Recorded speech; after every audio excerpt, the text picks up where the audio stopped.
Bonjour à tous et bonjour à toutes, c'est Fougas et Quarel. Comment ça va, Quarel? Ça va très bien et toi?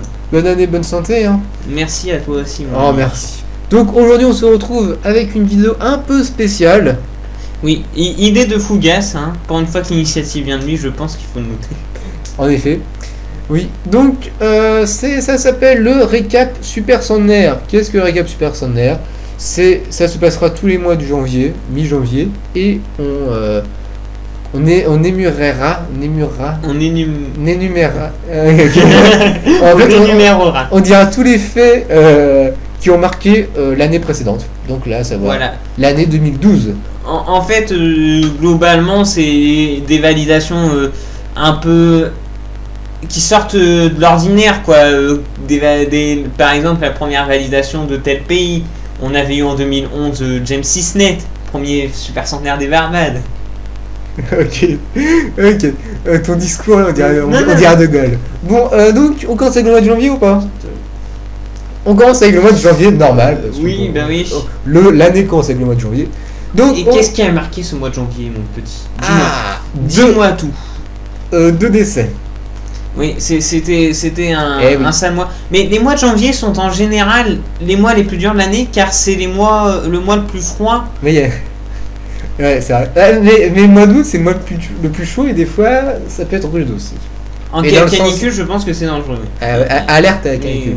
Donc, on commence avec le décès de Marcel Narbonne, donc la française, hein, qui avait son décès. Qui était doyenne, me semble-t-il. Doyenne, son décès était survenu le 2 janvier, donc elle avait quand même pu passer les fêtes, donc heureusement. Et elle était décédée à 113 ans et 282 jours. Mais c'est une tradition les 2 janvier. Parce que, enfin, ça a fait un peu insolite, mais on avait eu en 2009, le 2 janvier, il y avait eu Maria de Jesus dos Santos, la doyenne de l'humanité, doyenne portugaise, hein, à 115 ans. On s'en rappelle. On a eu donc là, en 2012, 2 janvier, Marcel Narbonne. Là, c'est Marcel Narbonne. Doyenne française. Et 2 janvier 2013, c'est Mamie Rardon, à 114 ans. Mais là, t'as spoilé l'actu. Oui, c'est vrai. Mais je pense que c'est bien de le préciser quand même. Ouais. Donc ensuite, je vais le finir. Et aussi un autre décès, hein, Delma Collard, donc une américaine, décédée le 24 janvier à 114 ans et 85 jours. Oui, c'est vrai. C'était quand même assez.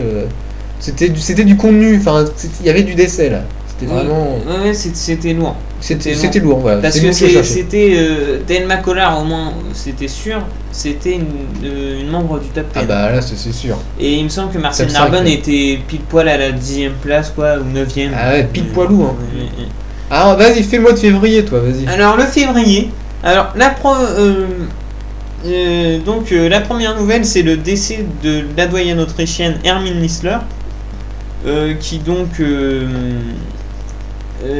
était décédée le 13 février à 111 ans et 51 jours. C'était la 5e super centenaire d'Autriche.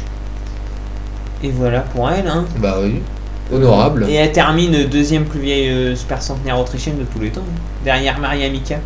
Bah oui, qui avait 112 ans. Ouais, Maria Mika, on s'en rappelle. Donc voilà, ensuite il y a le décès de la doyenne italienne Stella Nardari Vecchiato. Elle était décédée le 23 février à 113 ans et 62 jours, mais n'était pas doyenne européenne. Non, en effet. Alors ensuite, également, c'était pas un super centenaire, mais c'est tout de même le record masculin en Suisse. C'est Pierre Grémion, qui est décédé donc à l'âge de 109 ans et 345 jours le 13 février. Il avait surpassé donc Fritz Busch, qui était décédé à 109 ans et 273 jours. Oui. Donc record masculin, Pierre Grémion, mais pas super centenaire malheureusement. Bah non, à deux doigts. Comme souvent. Mais ça a été vraiment dommage parce que on aurait pu avoir plus de super centenaires que ça cette année-là. Souvent des 109 ans et 200. Et ça a été vraiment un gâchis. Et 200 jours. L'année 1900. L'année 1902, c'était pas ça. Bah, il y a eu quand même pas mal de super centenaires. Mais il y a juste ceux qu'on attendait au tournant. Bah oui. Moi, Pierre Grémion et André Coudra, je les attendais parce qu'ils étaient vraiment en bonne forme. Et puis, très bonne forme, ouais. Dommage. Alors ensuite, il y a également Ina Shikawatari qui est décédée le 15 février 2012 à 113 ans et 45 jours. Elle était 10e mondiale, si mes souvenirs sont bons. Je vous donne un approximatif parce que c'est des souvenirs, mais je sais qu'elle était au moins 10e, peut-être 9e, mais c'est pas... Elle était dans le top 10, quoi. Elle était en égalité... elle était née le même jour que Tome Takaoka, donc ça faisait qu'il y avait 11 personnes avec elle. Elle était pas 9ème? Ah non. Non, je sais plus. Non. Elle était jusqu'au 9, mais... Non, ah non. Pour moi, c'était 10e. Ouais, peut-être. Oh, ouais, j'ai la mémoire de 9. Enfin bon. Ensuite, le mois de mars. Donc, la validation de Quaranson. Donc, la douane canadienne. Hein. Oui, c'était la douane. C'était la canadienne. Qui avait vérifié, bien sûr, parce qu'on avait des cas qui prétendent être plus âgés. Donc, elle avait 112 ans lors de sa validation, mais presque 113. Hein, c'était le 25 mars, donc son anniversaire. Ensuite, une autre validation, Mara Ann Rhodes. Mary Ann Rhodes. Donc, une canadienne. Alors, c'était une validation posthume parce qu'elle a été décédée le 3 mars 1998 à 115 ans et 203 jours. Donc, c'était important. Et on peut peut-être dire un fait cocasse sur Mary Ann Rhodes, c'est que au moment de son décès, elle n'était même pas doyenne. Non, c'est du vrai, Canada. Ah oui, oui, c'est vrai. Et même pas doyenne de sa province canadienne. Ouais. Parce qu'il y avait Marie-Louise Meyer qui avait 117 ans, 116 ans, 117. 116, 117, voilà. Donc ce mois-ci n'a pas eu que des validations, il y a eu des décès et entre autres des hommes. Hein. Giovanni Di Gatto, un Italien, donc doyen italien, enfin doyen masculin italien. Et oui, qui est doyen européen, me semble-t-il. Ouais. Ouais, doyen européen. Je dis pas de la fumette là. Bah. Non, je dis pas de la fumette. Mais tu dis pas de la fumette? Non, il y a son successeur qui est décédé 19 jours après pour moi. Ok, donc c'est comme ça. Qui est décédé le 2 mars à 111 ans et 13 jours.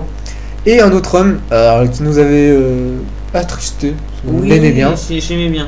C'était un compatriote belge, hein, donc pas un compatriote, mais un voisin. Un voisin, hein, parce qu'on aime bien la Belgique. Et c'était Jan Guzana-Hurts, donc un Belge, doyen masculin de Belgique, qui était décédé. Vice-doyen de Belgique également, aussi, derrière Germaine de Gaulle. Oui, la petite Degel. Doyen masculin européen. Oui. Et donc, c'est doyen de la province d'Anvers. Oui, doyen de la commune d'Essen. Donc, le 21 mars à 111 ans et 143 jours. Voilà. Donc, alors, il passe avec le mois d'avril. Je poursuis avec le mois d'avril, mois qui était assez lourd, puisque donc nous avions donc le décès de Giuseppe Mirabella, donc doyen masculin italien et doyen masculin, doyen même, je crois, de Sardaigne. Mais bon, pour la région, je ne suis pas sûr. Alors, non, c'était Sicile, je crois. Sicile ou Sardaigne, on s'en fout. Non, mais là, c'est vraiment approximatif ce que je dis. J'essaye un peu d'enrichir le truc, mais il faut prendre avec des pincettes. C'est plus de 1500 noms, les super centenaires vérifiés, donc du coup, on peut pas retenir tout par cœur, quoi. Ah, moi, j'arrive à. Et donc voilà, il est décédé le 30 mars à 110 ans et 206 jours. Et donc voilà. Il n'a pas eu un long règne de doyen masculin d'Italie. Non. Alors ensuite, il y avait la validation de Geraldine Talley, une américaine de 112 ans. Voilà. Alors, qu'est-ce qu'elle a de particulier, c'est que elle était dans les 20 premières plus vieilles américaines, hein, vérifiées. Même 15, dirais-je. Je suis approximatif encore une fois. Et elle était dans les 4 premières afro-américaines. Et oui. Et voilà. Et voilà. Alors ensuite, on a eu les 115 ans de Dina Manfredini. Hein. Le 4 avril, ouais. On avait le décès du doyen masculin français André Coudra en début de mois, 109 ans et 269 jours, qui était un grand espoir aussi pour la fin de son vie. Oui, bien sûr, pareil. Et également, le 19 avril, il y avait Hiroemon Kimura qui atteignait les 115 ans également. Et oui. Voilà, mois de mai. On commence avec un décès. Donc un décès. Encore une personne qu'on aimait bien. Ah, moi, c'était une de mes favorites. Moi aussi. Peut-être pas la number one, parce qu'il y avait quand même Hiroyuki Kimura, mais au moins la number 2, number 3 avec Bess Cooper. Ouais, c'est ce que j'allais dire. Avec Bess Cooper, c'était vraiment mes deux petits chouchous. Je devrais peut-être pas le dire, mais. Donc, c'était Germaine de Guelbre, donc la Belge, qui est donc décédée le 11 mai 2012 à 111 ans et 228 jours. Qu'on avait beaucoup d'espoir pour elle, hein. Elle avait vraiment le potentiel d'aller bien plus loin, mais tant pis, hein, c'est pas grave. Donc le mois de juin, vas-y. Le mois de juin, alors il n'y a qu'une chose de marquant, c'était le décès de la doyenne française Marie-Thérèse Bardet, doyenne également d'Europe, doyenne également de la région Pays de la Loire, doyenne également du département Loire-Atlantique, doyenne également de la commune de Pontchâteau. Et doyenne de son pâté de maison, je crois. Et de sa maison de retraite. Non, oui, peut-être pas. Oui. Il faut le dire. Oui, et par contre, le canton, je sais pas c'est de quel canton. Oui, c'est pas grave. Sûrement le canton de Pontchâteau, je pense. Ok. Donc, oui. Et donc, elle est décédée le 8 juin 2012 à 114 ans et 6 jours. Et on passe avec le mois de juillet. Avec une validation. La doyenne autrichienne. Cecilia Buschinger. Ça se dit Cécilia. Cecilia Buschinger, 110 ans. Donc voilà, doyenne autrichienne. Cecilia. Bah quoi, Cecilia. Oui, bon. Hein. Et aussi un décès pareil. Un décès qui nous a un petit peu beaucoup connu, mais bien. C'était Shelby Harris, donc l'américain, qui est donc décédé le 25 juillet à 111 ans et 116 jours. Donc voilà, c'était quand même. Et pour Cecilia Buschinger, on peut dire aussi que sa validation a permis d'établir un nouveau record pour la nation d'Autriche en termes de super centenaire. Ah oui. C'est que c'est la première. Déjà, c'est la plus vieille vice-doyenne à arriver à devenir doyenne d'Autriche. Ah bon. Et avec Hermine Nistler, elles étaient la première paire de super centenaires autrichiennes. C'est-à-dire, il n'y a jamais eu deux super centenaires autrichiennes vivant en même temps avant Cecilia Buschinger. Bah oui. Donc, ensuite... Et Shelby Harris, t'as dit doyen masculin des USA? Non, j'ai pas dit. Eh ben, fallait le dire. Mais c'était tellement logique de dire. USA, I was. Oui, donc. Et doyen léninois aussi, il me semble. Oui, au moins masculin. Oui, bah non, ça coule de source. Illinois. Bah c'est à toi. Hein. Et alors en août, le décès de Cecilia Buschinger. On dit Cecilia. Non, Cecilia. Oui, parce que c'est le umlaut au-dessus du A et ça se prononce E. Mais je savais pas qu'il y avait le umlaut. Parce que l'autrichien c'est l'allemand quasiment. Bah oui. Ouais, bah vas-y. Et donc elle est décédée le 6 août à 110 ans et 316 jours. Et il me semble qu'elle se classe 3ème plus vieille autrichienne de tous les temps. Ah ouais, quand même. Hein. Derrière Hermine Nistler. Bah oui. Bah oui, c'est honorable. Et également décès de la doyenne de France, encore. Paul Branzini, encore une. Et oui, le 29 août à 112 ans et 53 jours. Et donc, elle était doyenne du Vaucluse, doyenne donc de la région Provence-Alpes-Côte d'Azur.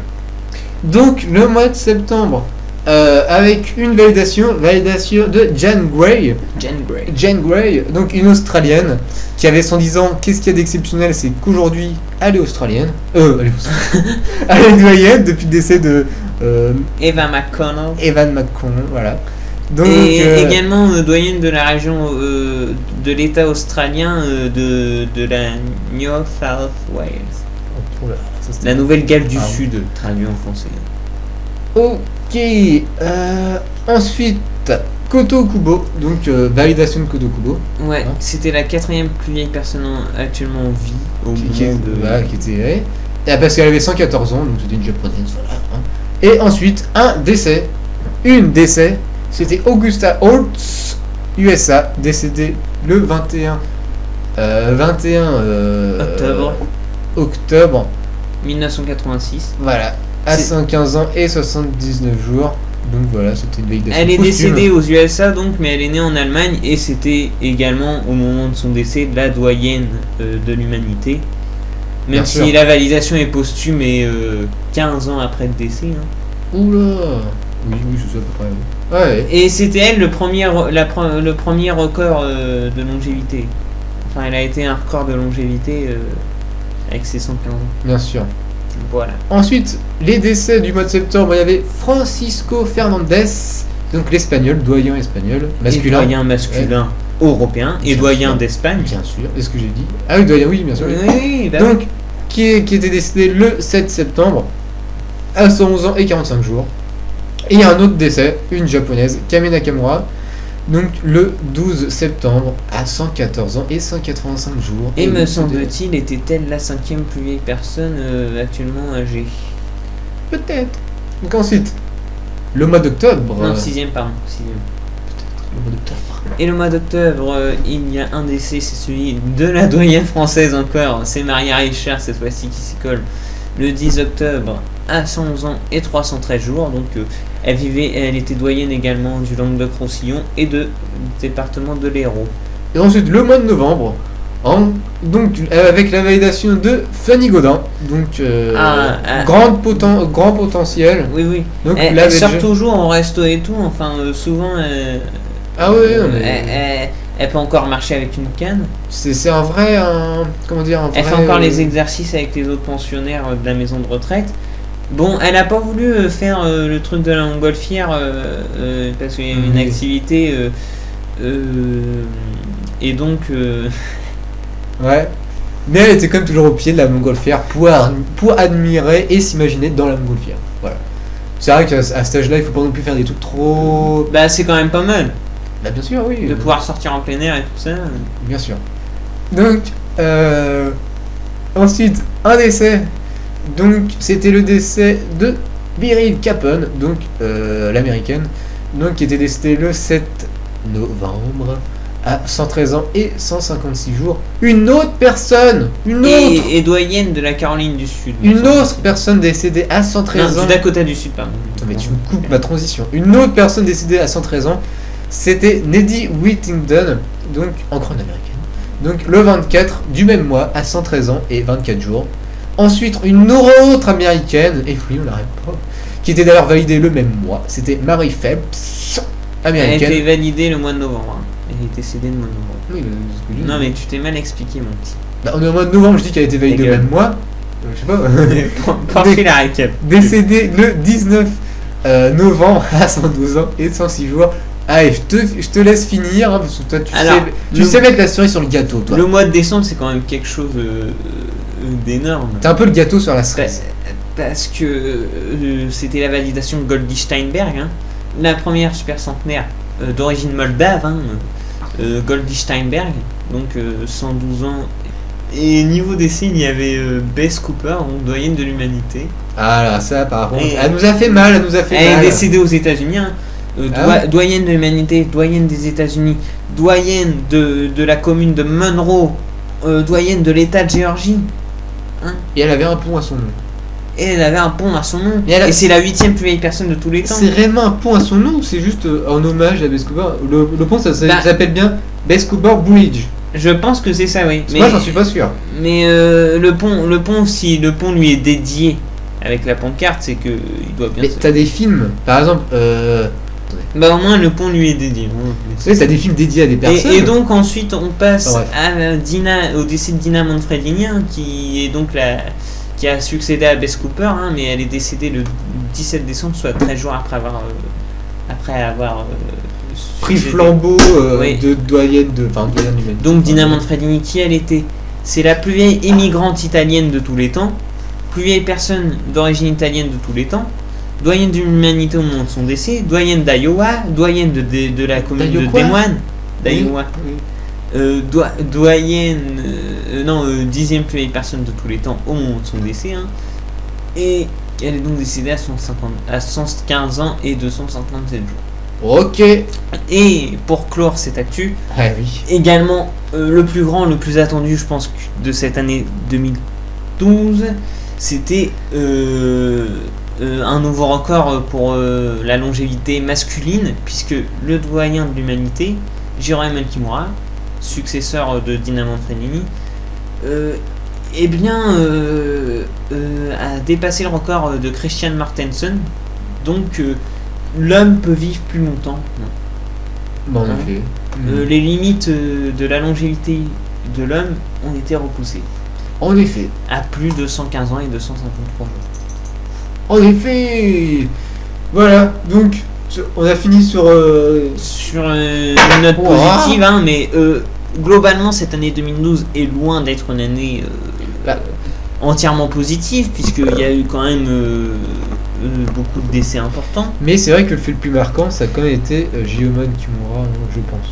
Oui. Ça a été quand même le doyen masculin, la personne, l'homme le plus vieux ayant existé. Et c'est pas encore fini. Le plus vieil homme de tous les temps, en fait, finalement. Oui, c'est ça, voilà. Oui, c'est ça. Oui, Voilà. c'est ça que je voulais dire. Donc, on va se laisser là. Donc, j'espère que cette vidéo vous a plu. Hein, une petite vidéo à part, hein, parce que à part les recensements et puis les top 10, on n'en fait pas souvent. On essaie d'en faire un peu plus souvent. On vous garantit rien, mais parce qu'on a plein d'idées là. Là, on a plein d'idées qui nous Oui, fusent. Hein. c'est fouillasse les idées. L'année 2013, c'est l'année de la nouveauté, enfin, Oui. du changement quoi. Bon, alors voilà, est-ce que tu as un petit mot à dire est-ce que tu es content de repasser une année en compagnie de nos chers abonnés? Oui, As-tu un mot pour nos abonnés bah, bien, qui nous soutiennent tous les jours? bah bien sûr, déjà un merci à eux de s'abonner, c'est tout de même encourageant de continuer grâce aux abonnés.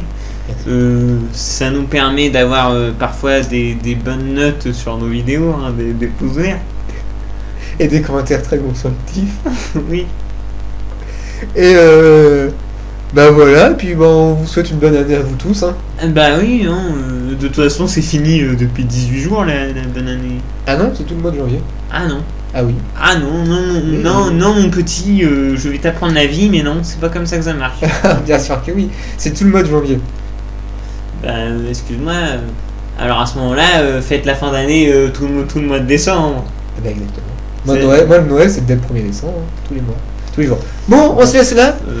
On tergiverse pour Tout. rien là, on fait nos rejets fédérés, mais... Allez, enfin, bon, on va vous dire à dans 2 semaines à peu près pour la culture. Hein, oui, l'actu, l'actu, bah, ce sera fait début février comme d'habitude. Hein. Bah oui, parce que On là, essaye de le faire le plus tôt possible, il n'y a que le mois de décembre où ça a été un petit peu problématique. Et pas que, hein.